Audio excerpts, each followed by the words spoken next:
Hello बच्चा party, कैसे हो? उम्मीद करते हूँ सभी कोई मस्त और स्वस्थ होगे। बच्चों, आज हम चर्चा करने वाले हैं कक्षा 10वीं गणित विषय के पाठ 1 के सभी उदाहरण। सभी उदाहरणों को बेहतरीन तरीके से और सरल से सरल भाषा में समझने का प्रयास करेंगे। आप पूछेंगे भाई प्रश्नावली तो पढ़ा दिए, उदाहरण क्यों? तो इसमें दो फायदे आपके होंगे। पहला ये होगा कि जो आप कॉन्सेप्ट क्लियर नहीं था प्रश्नावली का, तो उदाहरण सभी पढ़ने से क्या होगा, कॉन्सेप्ट क्लियर हो जाएगा। और दूसरा फायदा क्या होगा कि बोर्ड एग्जाम में सबसे ज्यादा उदाहरण से क्वेश्चन पूछे जाते हैं, वो भी क्लियर हो जाएगा, प्रैक्टिस हो जाएगा। तो ठीक, तो बने रहिएगा इस वीडियो में अंतिम तक। और यदि आपने इससे पहले इस पार्ट का परिचय वाला वीडियो नहीं देखा, या फिर प्रश्नावली 1.1 और प्रश्नावली 1.2 नहीं देखा, तो पहले उसको देखिए, फिर इसमें आइएगा। चलिए शुरू करते हैं, ठीक ना? और हाँ, सपोर्ट करो, ठीक ना? लाइक शेयर सब्सक्राइब और कमेंट जरूर करना, तभी तो पता चलेगा कि वीडियो क्वालिटी कैसी है, समझ में आ रहा कि नहीं आ रहा, क्या कमी है, क्या सुधारना है ना? स्पेशली बघेलखंड वाले जितने हैं अपने यहाँ, ठीक, रीवा सतना सीधी जितने हया, ठीक ना? चला शुरू करिए। तो क्या है पहला क्वेश्चन उदाहरण नंबर 1 का? उदाहरण का पहला क्वेश्चन, संख्याओं 4 की पावर n पर विचार कीजिए जहां n एक प्राकृत संख्या है। जांच कीजिए कि क्या n का कोई ऐसा मान है जिसके लिए 4 की पावर n अंक शून्य यानी जीरो पर, ध्यान दीजिएगा, जीरो पर समाप्त होता है या नहीं।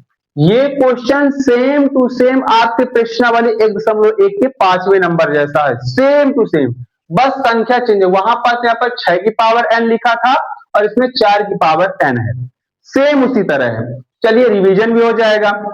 तो इसके लिए एक शर्त होती है कि कोई भी संख्या जीरो पर समाप्त कब होती है? जीरो पर समाप्त होने का मतलब ये होता है कि वह संख्या उसके इकाई अंक में जीरो लिखा हो। जैसे 40 है तो इकाई में जीरो है, 10 है तो इकाई में जीरो है, 100 है तो इकाई में जीरो है, यानी जो जिसके इकाई में जीरो हो इसका मतलब वही जीरो पर समाप्त होती है। तो इसकी शर्त क्या होती है जीरो पर समाप्त होने की, ये समझ लेते हैं। तो क्या है, किसी संख्या का अंतिम अंक जीरो होने के लिए उसमें 2 और 5 दोनों गुणनखंड होने चाहिए। ठीक, चलिए देख लेते हैं कि क्या यह शर्त सही है कि नहीं है। अब मान लीजिए कोई हम एक संख्या लेते हैं, उदाहरण के लिए संख्या मान लीजिए, चलिए 50 ले लेते हैं, इकाई अंक में जीरो है। इसने बोला क्या शर्त में कि 2 और 5 दोनों गुणनखंड होने चाहिए। इस संख्या का यदि हम गुणनखंड निकालेंगे तो इसमें 2 और 5 तो आने ही चाहिए, तभी हम कह सकते हैं कि वह संख्या जीरो पर समाप्त है। और देखिए जीरो इसमें चेक कर लेते हैं, 2 से काटने का प्रयास करते हैं तो कितना है, 25 दूनी 50 आ गया। 25 से तो 3 से कटेगा नहीं, 5 से कटेगा, 5 25, 5 एकम 5, ठीक है भैया, 2 भी आया 5 भी आया, ठीक, यानी ये संख्या जीरो पर समाप्त हो सकती है। अब देखते हैं इसमें कि क्या ये जो 4 की पावर n है जीरो पर समाप्त हो रही है कि नहीं, इसको भी देख लेते हैं। तो लिख देंगे कि 4 की पावर n, इसका यदि गुणनखंड करेंगे तो 2 गुणे 2 की पावर n आ जाएगी, यानी इसमें 2 तो है लेकिन 5 नहीं है। तो अतः लिख देंगे, अतः कि 4 की पावर n जीरो पर समाप्त नहीं होती है। कितना सिंपल था, कंप्लीट। इसका गुणनखंड कर दिए कि इसका हमने गुणनखंड किया, 2 गुणे 2 है, 2 तो है लेकिन ये 5 नहीं है। तो मतलब कह सकते हैं कि 4 की पावर n जो है तो जीरो पर समाप्त नहीं होती है, यानी इन शर्तों का वो पालन नहीं कर रही। ठीक, चलिए उदाहरण नंबर 2 देखते हैं। दोस्तों दूसरा उदाहरण क्या है कि संख्याओं 6 और 20 के अभाज्य गुणनखंडन विधि से एचसीएफ और एलसीएम ज्ञात कीजिए। ठीक ना, ये बोल रहा है 6 और 20 का हमें एचसीएफ और एलसीएम ज्ञात करना है, जो हमने प्रश्नावली में बेहतरीन तरीके से समझने का प्रयास किया था। चलिए इसमें हम उदाहरण करने के रिवीजन हो जाएगा। ठीक, तो चलिए, तो सबसे पहले हम हल लिखते हैं। क्या है पहला? 6 है, तो 6 का हम ऐसे एक कॉलम खड़ा कर देते हैं। दूसरा क्या है? 20। ठीक, अब इनको हम छोटी छोटी संख्या से काटने का प्रयास करते हैं। इकाई में हम बताए क्या थे? जिससे इकाई में 0, 2, 4, 6, 8 इनमें से कोई भी एक संख्या होगी वो सब की सब 2 से कट जाएगी, यानी सम संख्या होगी तो सब 2 से कट जाएगी। ये 6 है, यानी समझ गए क्या हम कि ये 2 से कट जाएगी, तो 2 तिहाई 6। अब ये एक अभाज्य संख्या हो गई जो 3 से ही कटेगी, तो 3 एकम 3। ठीक, ये तो कट गया। 20 इकाई में 0 है तो क्या समझे? ये भी 2 से कट जाएगा, तो 2 दाहम 20। इकाई में 0 है, यानी क्या समझे? ये भी 2 से कट जाएगा, 2 पंचे 10। अब 5 क्या है? 5 स्वयं से ही कटेगा, 5 एकम 5, क्योंकि ये एक अभाज्य और विषम संख्या भी है। तो 6 के गुणनखंड क्या है? देखिए, 2 गुणे 3, और 20 का गुणनखंड क्या आया? 2 गुणे 5 आया। अब HCF इसका क्या आया? HCF ऐसे हमने क्या बताया था? जो जिन संख्याओं का हमने गुणनखंड किया है जो दोनों में कॉमन होगा वही हमारा क्या कहलाएगा? HCF कहलाएगा। ये 2 और 2 दोनों मिल रहे हैं, एक ही 2 है, तो ये 2 क्या हो गया? हमारा HCF हो गया। अब LCM क्या होगा? LCM जो दोनों मिलेगा उसका एक लिखना है, एक को उतारना है, जो नहीं मिलेगा उसको भी उतार लो, ये शॉर्टकट है। और ये 3 और ये 5, और इन सभी संख्याओं का हम क्या कर देंगे? गुणा कर देंगे, आ जाएगा LCM। देखिए, 2 दूनी 4, 4 तीन 12, 12 पंचे 60, ये क्या आ गया हमारा? LCM। ठीक, चलिए अब उदाहरण नंबर 3 क्या बोलता है समझ लेते हैं। दोस्तों, उदाहरण नंबर 3 क्या है कि अभाज्य गुणनखंडन विधि द्वारा 96 और 404 का HCF ज्ञात कीजिए और फिर इनका LCM ज्ञात कीजिए। तो चलिए इसको हल कर लेते हैं। हल क्या है? मेरे को लगता है ये सेम टू सेम आपके प्रश्नावली 1.1 के चौथा शायद, हाँ चौथे नंबर क्वेश्चन जैसा है। चलिए, उसने पहले क्या बोला? इन संख्याओं का HCF पहले ज्ञात करना, वही उसी तरह ज्ञात कर लो। ये 96 हुआ एक कॉलम, दूसरा क्या हुआ? 404। हमने क्या बोला? इकाई में 0, 2, 4, 6, 8 ऐसी संख्या होंगी तो क्या होगा? 2 से कट जाएगा, काट दो। तो 96 चलो हम काट लेते हैं, यानी भाग कर रहे हैं, नहीं बनता, थोड़ा थोड़ा करके कर लेंगे। 2 चौको 8, 9 में 8 हमने घटा 1 आया, ये 6, 2 अट्ठे 16, 48 आया।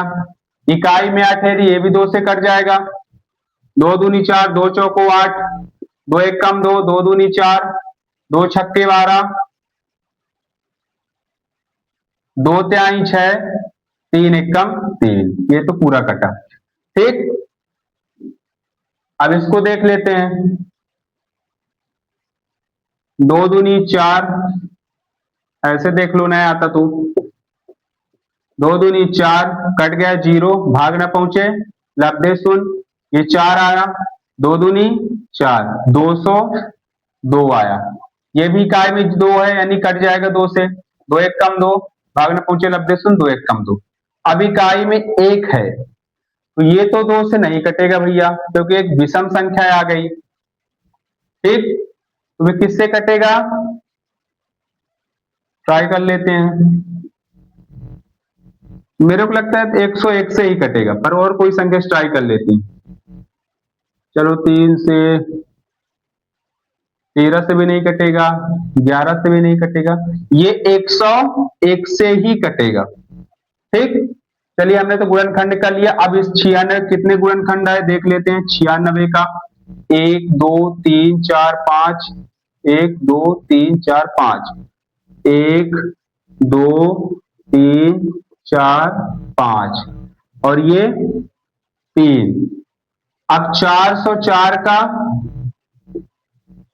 2 गुणे 101। अब इनका एचसीएफ क्या होगा? पहले एचसीएफ ज्ञात करने के लिए ना बोला। एचसीएफ क्या होगा?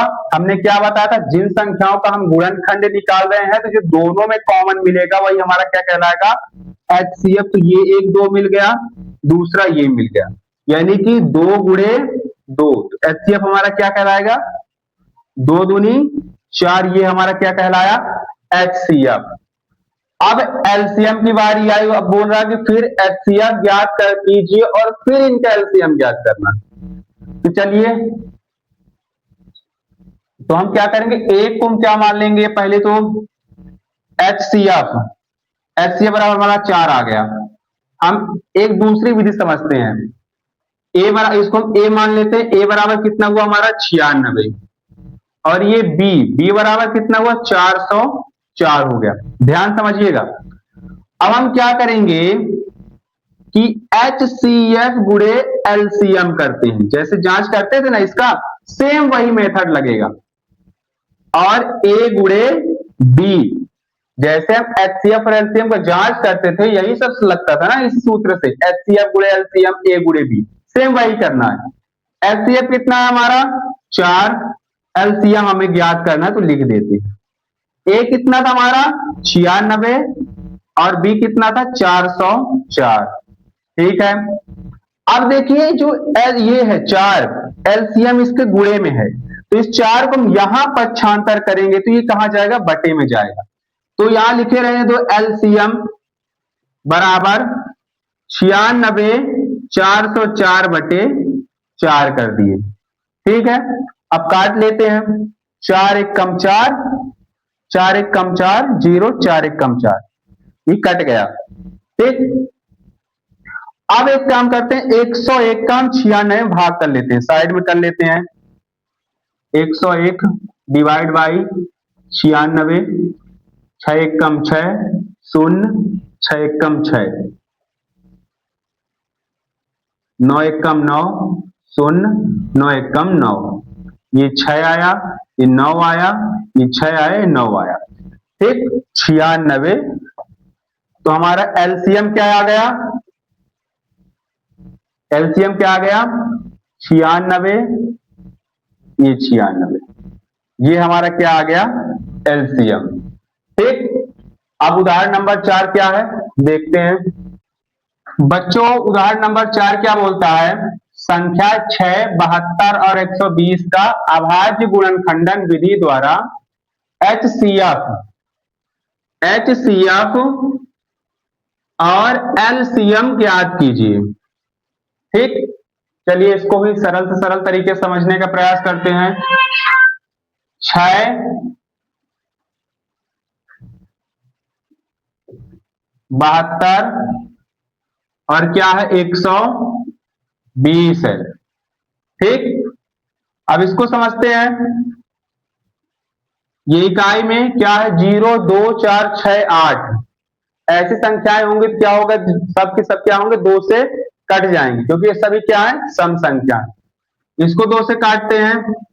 2 तिहाई 6, 3 1 कम 3, क्योंकि 3 एक विषम संख्या और एक अभाज्य संख्या भी है जो 3 से ही कटेगा। इसको काटते हैं। 2 तिहाई 6, 2 छक्का 12, 36 आया। इसको काटते हैं 2 से, इकाई में 6 है इसलिए 2 से ये भी कट जाएगा। तो 18 दूनी 36, 18 आया। इसको 2 से काटते हैं। 2 9 18। इसको ये देखिए, ये 2 से नहीं कटेगा, 3 से काटने का प्रयास करते हैं विषम संख्या से। 3 तिकाई 9 और 3 एक कम 3, ये तो पूरा कट गया। इसको इकाई में 0 यानी ये भी 2 से कट जाएगा। 2 छक्का 12, 60 आया। इसको काटिए, कितना आया? 30 दूनी 60 आया। 15 दूनी 30 आया। ये क्या है? विषम संख्या है। ये क्या होगा? 2 से नहीं कटेगा। इसको हम क्या करेंगे? 3 से काटते हैं।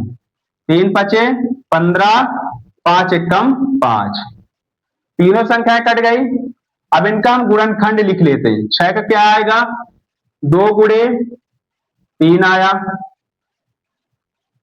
72 का क्या है, 1 2 3, 2 गुणे 2 गुणे 2,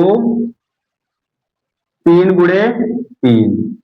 120 का क्या गुणनखंड आया, 2 गुणे 2 गुणे 2, 2 गुणे 2 गुणे 2, 3 गुणे 5 आया।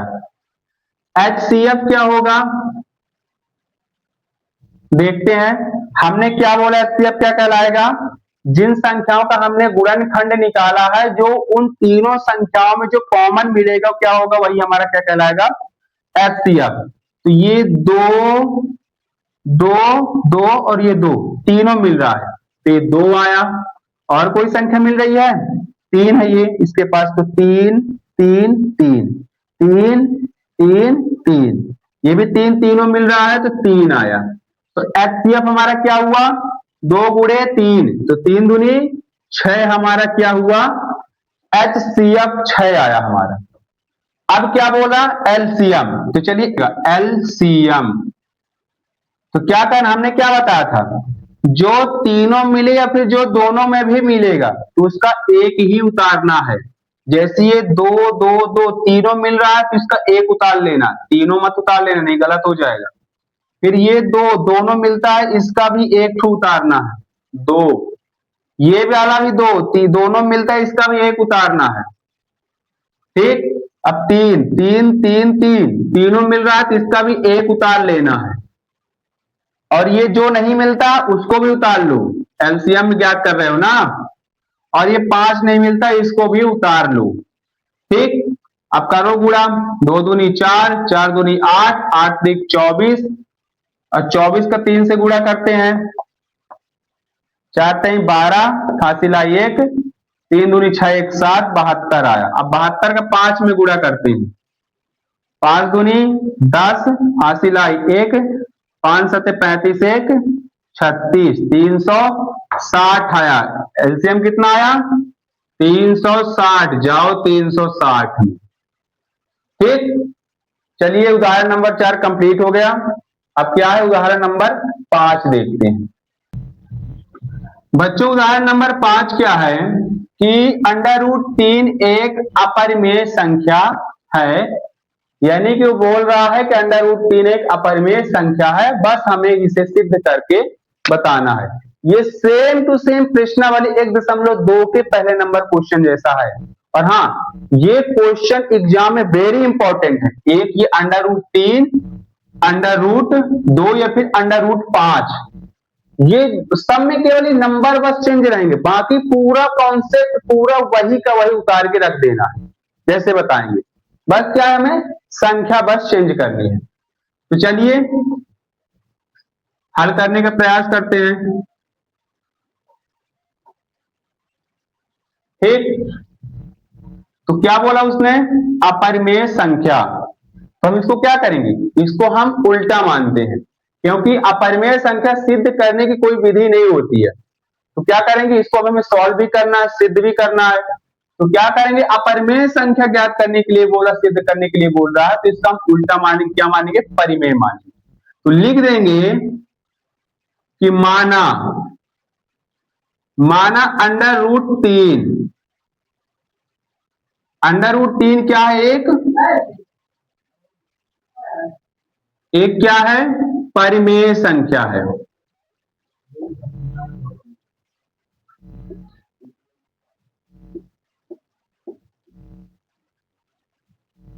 माना √3 एक क्या है, परिमेय संख्या है।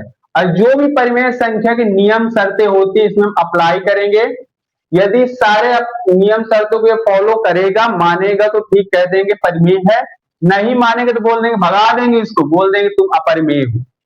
ठीक, तो चलिए, तो क्या है √3, √3 क्या, तो परिमेय संख्या किसे कहते हैं, जिसे हम P/Q के रूप में लिख सके। और क्या भैया देख लेते हैं, जहां P व Q क्या होता है, एक पूर्णांक हो, एक पूर्णांक हो, P व Q का HCF बराबर 1 है, ठीक, और Q की जगह पर 0 ना हो, Q is not equal to 0, यानी यहां पर 0 नहीं होना चाहिए, ठीक। अब चलिए देखते हैं क्या है। अब √3, अब देखिए दोनों को हल करने के लिए, नहीं इसका रूट हटाने के लिए हमें क्या करना पड़ेगा, दोनों पक्षों, एक पक्षीय और एक पक्षीय, दोनों पक्षों में क्या करना पड़ेगा, वर्ग करना पड़ेगा, यानी 2 की पावर चढ़ानी पड़ेगी। तो लिख देते हैं दोनों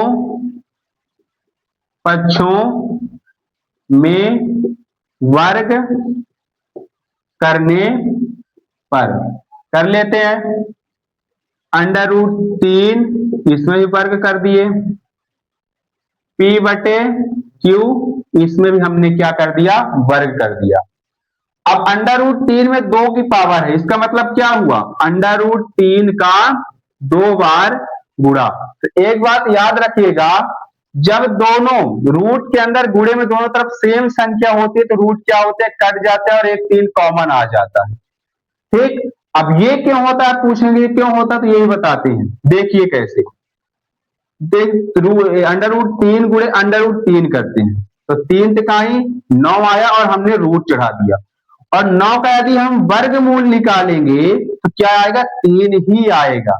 तो इसलिए हम डायरेक्ट क्या करते हैं, 3 उतार देते हैं, समझ गए। यहां पास क्या आया, 3 आया। अब अगला क्या है,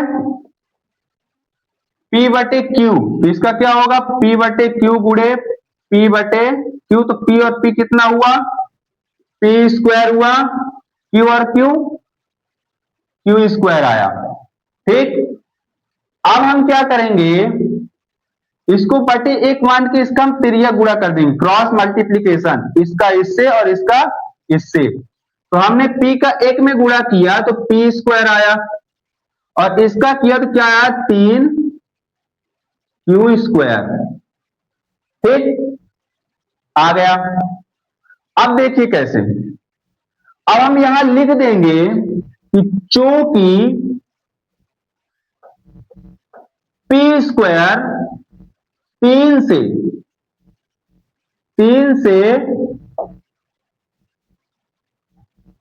विभाजित होता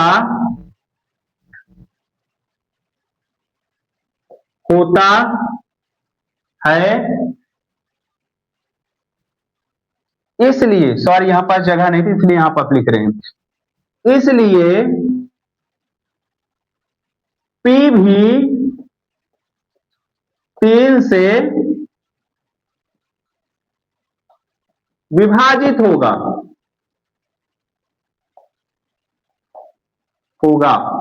अब बोलेंगे कैसे भैया बोल दिए आप, तो देखिए, मान जैसे यहां पास क्या है, P² है, तो मान लो हमने P की जगह कोई संख्या रख दी अपने मन से, मान लो, चलो क्या कर दे, चलो 3 ही लिख दिए, ठीक है। इसमें पावर है तो हमने भी पावर चढ़ा दिया, ठीक, ये 3 है। तो अब ये देखिए, ये जैसे 3 है ना, 3, तो ये जो 3 में पावर चढ़ी तो ये 3 तिकाई कितना हुआ, 9 हुआ, तो ये भी तो 3 से कट जाएगा, 3 से कट जाएगा, 3 से, तो वही बोला है कि P² जो है 3 से विभाजित होता है तो P भी 3 से विभाजित होगा। यदि हमने इसमें पावर चढ़ाई तो 3 तिकाई 9 आया, यानी 3 गुणे 3 तब ना 9 आया, तो ये 9 जो है 3 से कट जाएगा, तो यदि पावर मान लो हटा दें, यानी P बस लिखें, स्क्वायर न चढ़ाएं, तो ये भी क्या होगा, ये भी 3 से कट जाएगा, ये भी P भी 3 से विभाजित हो जाएगा, इसलिए हमने इसको इस तरह लिखा, ठीक। अब P का तो हमने निकाल लिया, अब बारी क्या है, Q की, थोड़ी क्या बोर्ड में जगह कम है तो इसको मिटा ले रहे हैं, ठीक।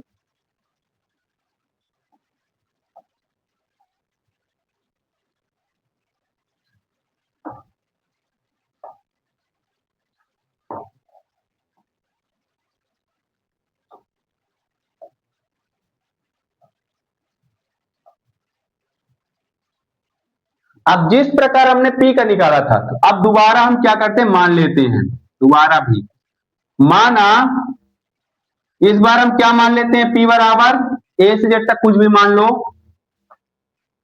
3 C मान लो, माना P बराबर 3 C। अब जब से हमने उसको हल करने के लिए पहले वाले को हल क्या कहते, दोनों पक्षों में वर्ग किया था, इसमें वर्ग कर लेते हैं, लिख देंगे दोनों पक्षों में वर्ग करने पर, इसमें वर्ग कर दिए, क्या आया, P स्क्वायर आया। 3 C में भी हमने वर्ग कर दिया, ये भी हो गया। अब यहां पर लिख देंगे हम, चूंकि P स्क्वायर बराबर, P स्क्वायर का मान कितना आया था, 3 Q स्क्वायर आया था, तो चूंकि P स्क्वायर बराबर 3 Q स्क्वायर, यानी कि P स्क्वायर की जगह में हम ये क्या करेंगे, P स्क्वायर का मान जो आया था वो उसको लिख देते हैं, क्या था,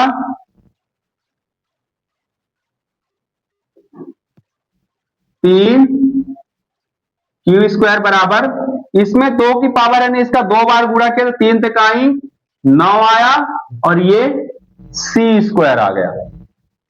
ठीक, अब देखिए ये जो 3 है, तो 3 से हम 9 को काटेंगे तो 3 एक कम 3, 3 तक आई 9 आया, यानी कि Q स्क्वायर बराबर 3 C स्क्वायर आ गया। तो ठीक पहले की तरह इसमें भी लिख देंगे कि चूंकि Q स्क्वायर 3 से विभाजित होता है, इसलिए Q भी 3 से विभाजित होगा,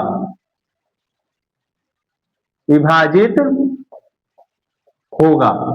ठीक, थोड़ा सा और है हिंदी, मिटा दें इसको,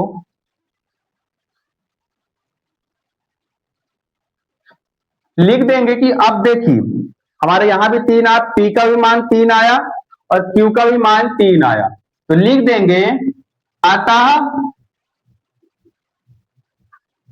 P व Q का HCF बराबर 3 है, और परिमेय संख्या होने के लिए P व Q का HCF कितना आना चाहिए था, 1 आना चाहिए था।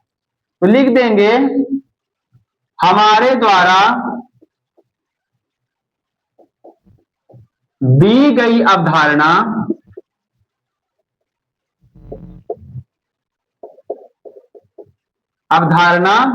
गलत है।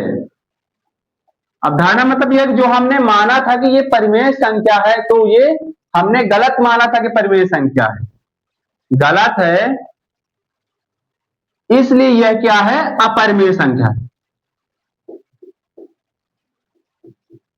इसलिए √3 क्या है, एक अपरिमेय संख्या